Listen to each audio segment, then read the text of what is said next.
ചീര കഴിച്ചാൽ എന്തൊക്കെ ഹെൽത്ത് ബെനിഫിറ്റ്സ് ആണ് കിട്ടുക, അതുപോലെ തന്നെ ചീര കഴിച്ചാൽ എന്തൊക്കെ പ്രശ്നങ്ങൾ ഉണ്ടാവുക. ഹായ് ഫ്രണ്ട്സ്, എല്ലാവർക്കും നമസ്കാരം. ഇന്നത്തെ വീഡിയോയിൽ നമുക്ക് ചീരയെ കുറിച്ചുള്ള എല്ലാ കാര്യങ്ങളും നോക്കാം. സോ വെൽക്കം ബാക്ക് ടു ഡോഫഡി. നമുക്ക് തുടങ്ങാം. ആദ്യമായി ചീരയിൽ അടങ്ങിയിരിക്കുന്ന ന്യൂട്രിയൻസിനെ കുറിച്ച് പറയാം. ചീരയിൽ അടങ്ങിയിട്ടുള്ള വൈറ്റമിൻസും മിനറൽസും പലതരത്തിലുള്ള ബയോ ആക്റ്റീവ് കോമ്പൗണ്ട്സും അതിന് പ്രത്യേക തരത്തിലുള്ള ആൻറ്റി ഓക്സിഡൻറ്റ് പ്രോപ്പർട്ടീസും മറ്റ് പ്രോപ്പർട്ടീസും കൊടുക്കുന്നുണ്ട്. ഇതിൽ അടങ്ങിയിരിക്കുന്ന ചില ബയോ ആക്റ്റീവ് കോമ്പൗണ്ട്സും പോളിഫിനോൾസും ഒക്കെ വളരെ അധികം നമ്മളുടെ ഹെൽത്തിന് ബെനിഫിഷ്യൽ ആയിട്ടുള്ളതാണ്. അതിൽ ചിലതാണ് ല്യൂട്ടീൻ, സിയാക്സാന്തിൻ, ക്വേർസിറ്റിൻ, കീംബിഫ്രോൾ. കരോട്ടിനോയിഡ്സ് ഇതിൽ കൂടുതലായിട്ടും അടങ്ങിയിട്ടുണ്ട്. കരോട്ടിനിൽ നിന്നാണ് പിന്നീട് വൈറ്റമിൻ എ ഉണ്ടാക്കാൻ സാധിക്കുന്നത്. ചീരയിൽ അടങ്ങിയിരിക്കുന്ന മിനറൽസ് ഏതൊക്കെയാണെന്ന് നോക്കുകയാണെങ്കിൽ മെഗ്നീഷ്യം നല്ല രീതിയിൽ അടങ്ങിയിട്ടുണ്ട്. മെഗ്നീഷ്യത്തിന് പലതരത്തിലുള്ള ഹെൽത്ത് ബെനിഫിറ്റ്സ് ഉണ്ട്. നമ്മളുടെ മസിൽ റിക്കവറിക്ക് വേണ്ടിയിട്ടും നല്ല ഉറക്കത്തിന് വേണ്ടിയിട്ടും നെർവ്സിനും നെർവസ് സിസ്റ്റത്തിനെ സ്റ്റിമുലേറ്റ് ചെയ്യാനും ഹൃദയത്തിൻ്റെ മിടിപ്പ് നോർമൽ ആക്കാനും അത് റിതമിക് ആക്കാനും ഒക്കെ പലതരത്തിലുള്ള ബെനിഫിറ്റ്സാണ് മെഗ്നീഷ്യത്തിനുള്ളത്. മറ്റു ചില മിനറൽസ് ഏതൊക്കെയാണെന്ന് ചോദിച്ചാൽ അയൺ ആണ്. അയൺ കൂടുതലായിട്ടും ചുവന്ന ചീരയിലാണ് അടങ്ങിയിട്ടുള്ളത്. പിന്നെ മാംഗനീസ് ഉണ്ട്, സിങ്ക് ഉണ്ട്, കാൽഷ്യം ഉണ്ട്, പൊട്ടാഷ്യം ഉണ്ട്.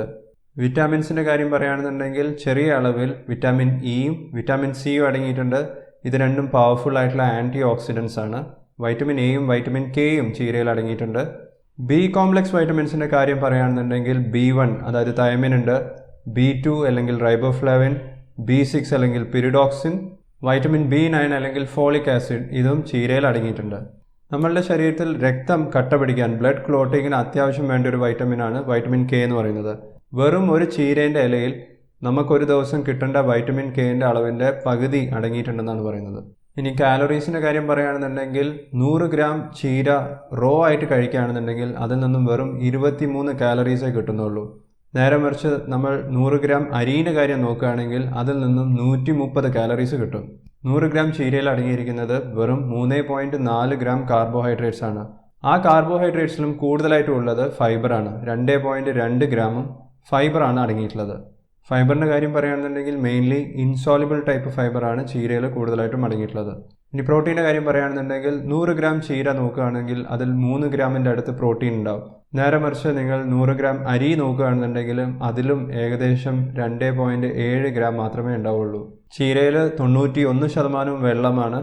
ഫാറ്റിൻ്റെ അളവും കുറവാണ്, 0.4 ഗ്രാംസ് മാത്രമേ ഉണ്ടാവുള്ളൂ. ഇത്രയും ന്യൂട്രിയൻസ് വല്ലതും അടങ്ങിയിട്ടുള്ള ചീരേൻ്റെ ബെനിഫിറ്റ്സ് എന്തൊക്കെയാണെന്ന് ഇനി പറയാം. മെയിൻലി പറയാനുള്ളത് ഇതിൻ്റെ ആൻറ്റി ഓക്സിഡൻറ്റ് പ്രോപ്പർട്ടീസ് ആണ്. നമ്മളുടെ ശരീരത്തിൽ ഓൺഗോയിങ് ആയി നടന്നുകൊണ്ടിരിക്കുന്ന പലതരത്തിലുള്ള ബയോകെമിക്കൽ റിയാക്ഷൻസ് ഉണ്ട്. ഇത്തരത്തിലുള്ള റിയാക്ഷൻസിൻ്റെ ഭാഗമായി പലതരത്തിലുള്ള ഓക്സിജൻ ഫ്രീ റാഡിക്കൽസ് ഉണ്ടാവുന്നുണ്ട്. ഇത്തരത്തിലുണ്ടാവുന്ന ഫ്രീ റാഡിക്കൽസ് നമ്മുടെ ബോഡിക്ക് ഡാമേജസ് ഉണ്ടാക്കും, ഏജിങ് പ്രോസസ്സ് ഫാസ്റ്റ് ആക്കും, DNA ഡാമേജസ് ഉണ്ടാക്കാം. ഇത്തരത്തിൽ ഫ്രീ ആയി കറങ്ങി നടക്കുന്ന ഫ്രീ റാഡിക്കൽസിനെ സ്കാവൻ ചെയ്ത് ഫൈറ്റ് ചെയ്ത് നശിപ്പിക്കാൻ നമുക്ക് അത്യാവശ്യം ആൻറ്റി ഓക്സിഡൻസ് വേണം. ഈ ആൻറ്റി ഓക്സിഡൻസ് ഒക്കെ ചീരയിൽ നല്ല രീതിയിൽ അടങ്ങിയിട്ടുണ്ട്. പോരാത്തതിന് ഇതിൽ അടങ്ങിയിരിക്കുന്ന ചില ബയോ ആക്റ്റീവ് കോമ്പൗണ്ട്സ് സെല്ലുലാർ ലെവലിൽ വർക്ക് ചെയ്ത് ഇൻഫ്ലമേഷൻ പ്രോസസ്സിനെ കുറയ്ക്കുന്നതാണ് പറയുന്നത്. പലതരത്തിലുള്ള സ്റ്റഡീസിൽ നോക്കിയിട്ടുള്ളത് ചീരേൻ്റെ ആൻറ്റി ക്യാൻസർ പ്രോപ്പർട്ടീസാണ്. മെയിൻലി യൂസ്ഫുൾ ആവുന്നത് ബ്രസ്റ്റ് ക്യാൻസറിൽ, colon cancer, prostate cancer, cervical ക്യാൻസറിലൊക്കെയാണ്. ആൻറ്റി ക്യാൻസർ പ്രോപ്പർട്ടി കൂടാതെ ചീരയിൽ അടങ്ങിയിരിക്കുന്ന ബയോ ആക്റ്റീവ് കോമ്പൗണ്ട്സിനും വൈറ്റമിൻസിനും മിനറൽസിനും ഒക്കെ നമ്മളുടെ ശരീരത്തിലുള്ള കൊളസ്ട്രോൾ ലെവൽ കുറയ്ക്കാൻ സാധിക്കുന്നതാണ് പറയുന്നത്. അതായത് സിറം ലിപ്പിഡ് ലെവൽസ് കുറയ്ക്കാൻ സാധിക്കും. ചീരയിൽ അടങ്ങിയിരിക്കുന്ന കെരോട്ടിനും വൈറ്റമിൻ എയിലും നമ്മളുടെ വിഷൻ, കാഴ്ചയ്ക്ക് അത്യാവശ്യം വേണ്ട കാര്യങ്ങളാണ്. അതുപോലെ തന്നെയാണ് ചീരയിൽ അടങ്ങിയിരിക്കുന്ന ല്യൂട്ടീനും സിയാക്സാന്തിനും. ഈ 2 ബയോആക്റ്റീവ് കോമ്പൗണ്ട്സും നമ്മളുടെ മാക്യുലർ വിഷന് അത്യാവശ്യമാണ്. ഏജ് റിലേറ്റഡ് മാക്യുലർ ഡീജനറേഷൻ പ്രായം കൂടുന്നതിനനുസരിച്ച് വിഷൻ്റെ ക്ലാരിറ്റി കുറഞ്ഞു പോകുന്നൊരു പ്രശ്നമാണ്. അത് പ്രിവെൻറ്റ് ചെയ്യാനും ല്യൂട്ടീനും സിയാക്സാന്തിനും കഴിവുണ്ടെന്നാണ് സ്റ്റഡീസിൽ പറയുന്നത്.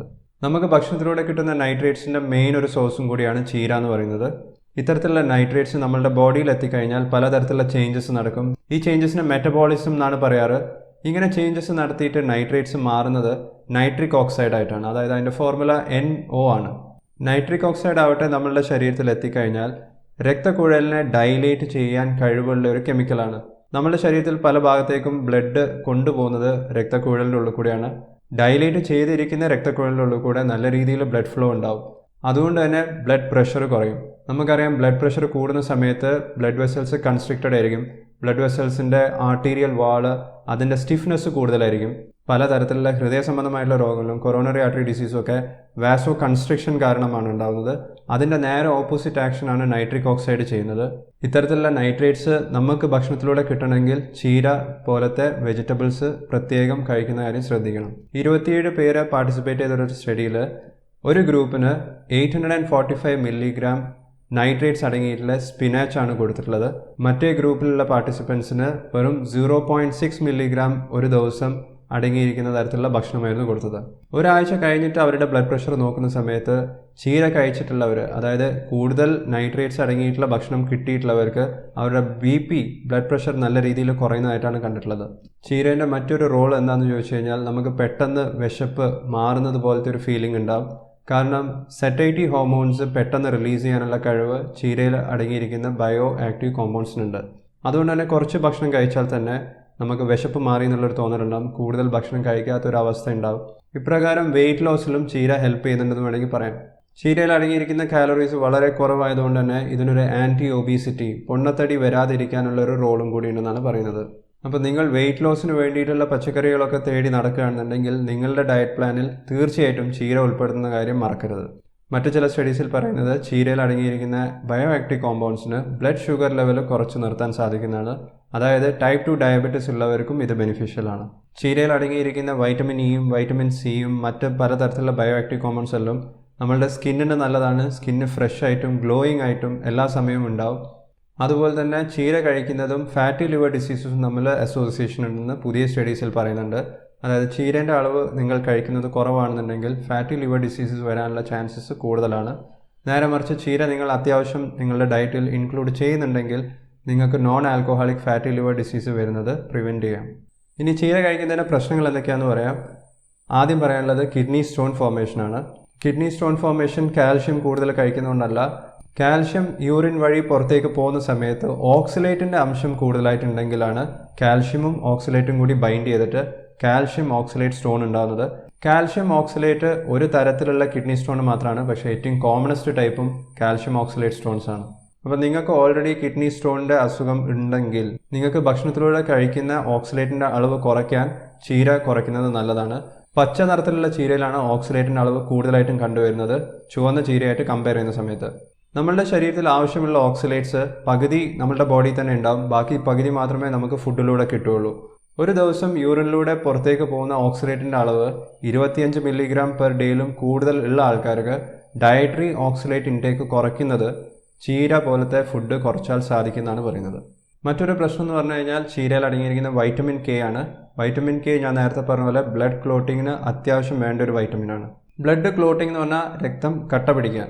പക്ഷേ ഹൃദയ സംബന്ധമായിട്ടുള്ള രോഗങ്ങൾ വന്നിട്ടുള്ള പല ആൾക്കാരും, ഇംപ്ലാന്റ്സ് ഉള്ളവരും, പേസ് മേക്കർ വെച്ചിട്ടുള്ള അങ്ങനത്തെ കുറേ പേര് വാർഫാരിൻ പോലത്തെ മരുന്ന് കഴിക്കുന്നുണ്ട്. വാർഫാരിൻ എന്ന് പറഞ്ഞാൽ ബ്ലഡ് തിന്നറാണ്. രക്തം കട്ട പിടിക്കാതിരിക്കാൻ വേണ്ടി കഴിക്കുന്ന മരുന്നാണ്. ആസ്പിരിനും ഇതേപോലത്തെ ഒരു ബ്ലഡ് തിന്നർ തന്നെയാണ്. പക്ഷേ ആസ്പിരിൻ കഴിക്കുന്നവർക്ക് ഇത്തരത്തിലുള്ള പ്രശ്നങ്ങൾ ഇല്ല എന്നാണ് പറയുന്നത്. വാർഫാരിൻ പോലത്തെ മരുന്ന് കഴിക്കുന്നവർ ചീരേൻ്റെ അളവ് കുറയ്ക്കുന്നത് നല്ലതാണ്. ചീര കഴിക്കാൻ അധികം ആൾക്കാർക്കും പേടിയുള്ള മറ്റൊരു വിഷയം എന്ന് പറഞ്ഞാൽ ചീരയിൽ നൈട്രേറ്റ്സ് കിട്ടുന്നത് കൂടുതലാണ്, പ്യൂരിൻ കോമ്പൗണ്ട്സ് കൂടുതലാണ്. യൂറിക് ആസിഡ് എന്ന് പറയുന്നത് പ്യൂരിൻ മെറ്റബോളിസത്തിൻ്റെ ഒരു ബൈ പ്രോഡക്റ്റ് ആണ്. പക്ഷേ സ്റ്റഡീസിൽ പറയുന്നത് നിങ്ങൾ ചീര കൂടുതൽ കഴിച്ചുകൊണ്ടോ ചീര പോലത്തെ പ്യൂരിൻ കൂടുതലുള്ള ഭക്ഷണം കഴിച്ചുകൊണ്ടല്ല നിങ്ങൾക്ക് യൂറിക് ആസിഡോ ഗൗട്ട് അറ്റാക്കോ വരുന്നതാണ്.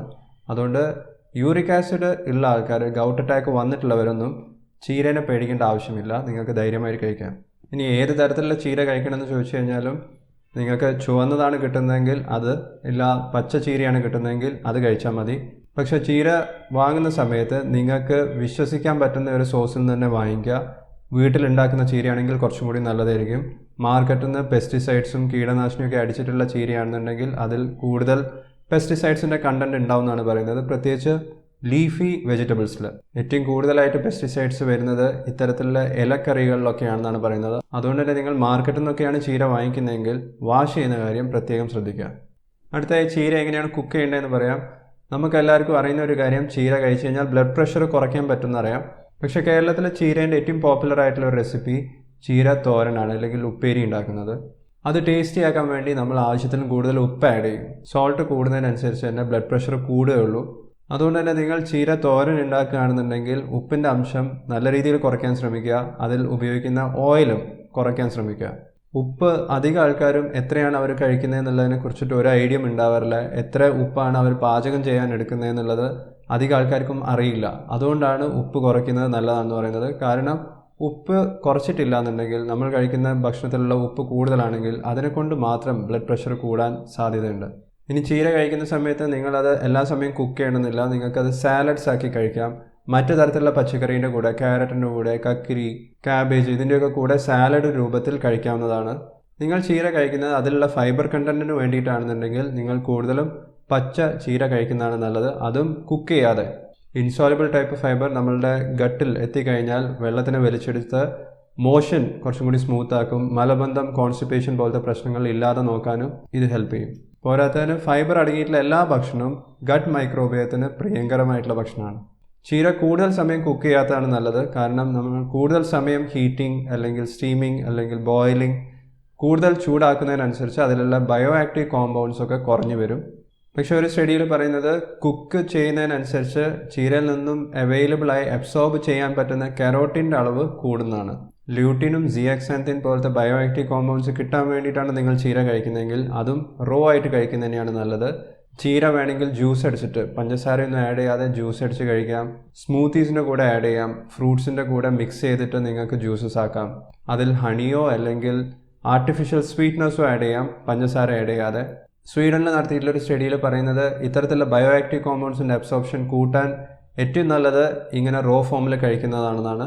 നിങ്ങൾ കൂടുതൽ ചെറുതാക്കി ചീരേൻ്റെ ഇല മുറിക്കുന്നതിനനുസരിച്ച് അതിൽ നിന്നുള്ള ല്യൂട്ടിൻ കണ്ടന്റ് കൂടുതലായിട്ടും പുറത്തേക്ക് വരും. ഇനി അതിൻ്റെ കൂടെ നിങ്ങൾ ഫാറ്റും കൂടിയും ആഡ് ചെയ്യുകയാണെങ്കിൽ, ഉദാഹരണത്തിന് ഡയറി ഫാറ്റ് ആഡ് ചെയ്യുകയാണെങ്കിൽ, അതായത് ചീസോ അല്ലെങ്കിൽ യോഗേർട്ട്, കേർഡ്, തൈര് അതൊക്കെ ആഡ് ചെയ്യുകയാണെന്നുണ്ടെങ്കിൽ ആ ഫാറ്റ് ല്യൂട്ടീനെ കുറച്ചും കൂടി സോലിബിൾ ആക്കുമെന്നാണ് പറയുന്നത്. അപ്പോൾ ചീരേൻ്റെ കംപ്ലീറ്റ് ബെനിഫിറ്റ്സ് കിട്ടണമെങ്കിൽ ഇങ്ങനെ കുക്ക് ചെയ്യുന്ന കാര്യം പ്രത്യേകം ശ്രദ്ധിക്കുക.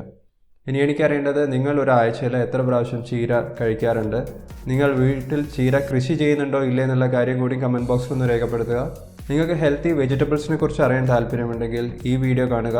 ഹെൽത്തി ആയിട്ടുള്ള ഭക്ഷണത്തിനെ കുറിച്ച് ഞാൻ ചെയ്തിട്ടുള്ള എല്ലാ വീഡിയോസും ഈ പ്ലേലിസ്റ്റ് നോക്കിയാൽ നിങ്ങൾക്ക് കാണാവുന്നതാണ്. ഈ വീഡിയോ നിങ്ങൾക്ക് ഇഷ്ടപ്പെട്ടാൽ ലൈക്ക് ചെയ്യുക, ഷെയർ ചെയ്യുക, സബ്സ്ക്രൈബ് ചെയ്യുന്ന കാര്യം മറക്കരുത്. നെക്സ്റ്റ് വീഡിയോയിൽ നിങ്ങളെ കാണുന്നവരെ take care, stay healthy and thank you so much for watching. Bye bye.